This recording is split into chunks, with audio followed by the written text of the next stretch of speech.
എല്ലാരും ശ്രദ്ധിക്കണം. വലത് ഭാഗത്ത് ഈ പള്ളിയുടെ ഭാഗത്ത് നിന്നാണ് ഹാജിമാര് ജംറകളെ കൊള്ള എറിയാൻ വേണ്ടി കല്ലെടുക്കാറ്. ആ കല്ലെടുക്കുന്ന ഒരു സ്ഥലം കൂടിയാണ് മസ്ജിദ് മഷ്അറുൽ ഹറാം. അവിടെ എഴുതി വെച്ചിട്ടുണ്ട്, പരിശുദ്ധ ഖുർആൻ അത് പേരെടുത്ത് പറഞ്ഞ പള്ളിയാണ് മസ്ജിദ് മഷ്അറുൽ ഹറാം. വലത് ഭാഗത്ത് നോക്കിട്ടോ, നോക്കണില്ലേ?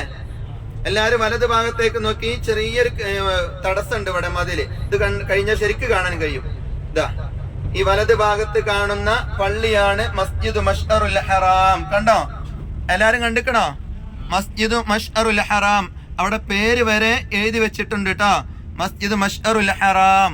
ഈ പള്ളിയാണ് അത്. പരിശുദ്ധ ഖുർആൻ ഈ പള്ളിയുടെ പേരെടുത്ത് പറഞ്ഞിട്ടുണ്ട്. ഇതും ഹജ്ജ് വേളയിലാണ് തുറക്കപ്പെടുക. ഈ ഭാഗത്ത് നിന്നാണ് ഹജ്ജിന് വരുന്ന ഹാജിമാര് ജംറകളെ കൊള്ള കല്ലെറിയാൻ വേണ്ടി കല്ലെടുക്കുന്നത്. ഇനി ആ കല്ലുമായി ബന്ധപ്പെട്ടുകൊണ്ടാണ് നിങ്ങൾക്ക് പറയും ആ ഒളിഹിയത്ത് അറുക്കുന്നത്. ഇബ്രാഹിം നബി അലൈഹി ഇസ്ലാമിന് ആറ്റുനോറ്റുണ്ടായ ഒരു മകനായിരുന്നു ഇസ്മായിൽ നബി അലൈഹി ഇസ്ലാം. ആ ഇസ്മായിൽ നബി അലൈഹി ഇസ്ലാമിനെ അറുക്കണം എന്ന് സ്വപ്നം കാണിച്ചു കൊടുത്തു. ആ സ്വപ്നത്തിന് വിധേയമായിക്കൊണ്ട് ബഹുമാനപ്പെട്ട ഖലീലുല്ലാഹി ഇബ്രാഹിം നബി അലൈഹി സ്വലാത്തു വസ്സലാം മകൻ ഇസ്മായിൽ നബി അലൈഹി ഇസ്ലാമിനെ കൂട്ടിക്കൊണ്ടുപോയി. ഇനി ഞാൻ നിങ്ങളെ കാണിച്ചത് ഇടത് ഭാഗത്താട്ടോ. അപ്പൊ വലത് ഭാഗത്തുള്ള ആളുകളെ ഞാൻ പറയുമ്പോൾ ഒന്ന് ചിലപ്പോൾ എണീറ്റ് നോക്കേണ്ടി വരും. ഇടത് ഭാഗത്ത് കുറച്ച് മുകളിൽ മലയുടെ ഒരു ഇടയിലായിക്കൊണ്ട് ഒരു വെള്ള ചെറിയ കുബ്ബ കാണും. ആ കുബ്ബയിൽ കാണുന്ന സ്ഥലം ഇബ്രാഹിം നബി അലൈഹി സ്വലാം മകൻ ഇസ്മായിൽ നബി അലൈഹി സ്വലാമിനെ അറുക്കാൻ കൊണ്ടുപോയ സ്ഥലമാണ് എന്നാണ് പറയപ്പെടുന്നത്. അല്ലാഹു അഅലം. ഏതായാലും ആ സ്ഥലമാണ് കാണിച്ചു തരാൻ പോകുന്നത്. എല്ലാവരും ഇടത് ഭാഗത്ത് നോക്കണ്ട. ആ രണ്ട് മലകളുടെ ഇടയിൽ ഒരു ചെറിയ വെള്ള കുബ്ബ കാണും. നോക്കി, എല്ലാരും നോക്കിയും. ഒരു ചെറിയൊരു പൊത്ത്, കറുത്ത പൊത്ത് കണ്ടില്ല? എല്ലാരും കാണുന്നുണ്ടോ? കാക്ക നോക്കിയോ? ഇത് ഇടത് ഭാഗത്ത് കണ്ടോ? ഇടത് ഭാഗത്ത് ചെറിയ ഒരു പൊത്തൊക്കെ ഉണ്ടായിട്ട് ഒരു വെള്ളക്കുബ്ബ കണ്ടിക്കണ? എല്ലാരും കണ്ടെങ്കിൽ കണ്ടു എന്ന് പറയും.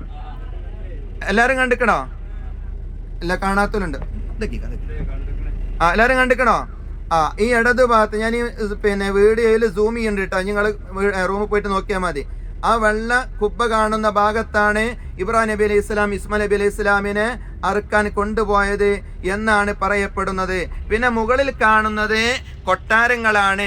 രാജാക്കന്മാരൊക്കെ വന്നു കഴിഞ്ഞാൽ അവർ വിശ്രമിക്കുന്ന, അവർ താമസിക്കുന്ന പാലസ് എന്നൊക്കെ പറയും. കൊട്ടാരമാണ് മുകൾ ഭാഗത്ത് മലയുടെ മുകളിൽ കാണുന്ന ആ ബിൽഡിങ്ങുകള്, ആ കെട്ടിടങ്ങള്. അപ്പൊ അതും നമ്മൾ കണ്ടു. അല്ലാഹു തആല നമ്മുടെ യാത്രയൊക്കെ നമ്മളിൽ നിന്ന് സ്വീകരിക്കുമാറാവട്ടെ. ഇനി ഞാൻ നിങ്ങൾക്ക് കാണിച്ചത്, ഇപ്പൊ മിനയിലൂടെ നമ്മൾ യാത്ര ചെയ്യുന്നത്.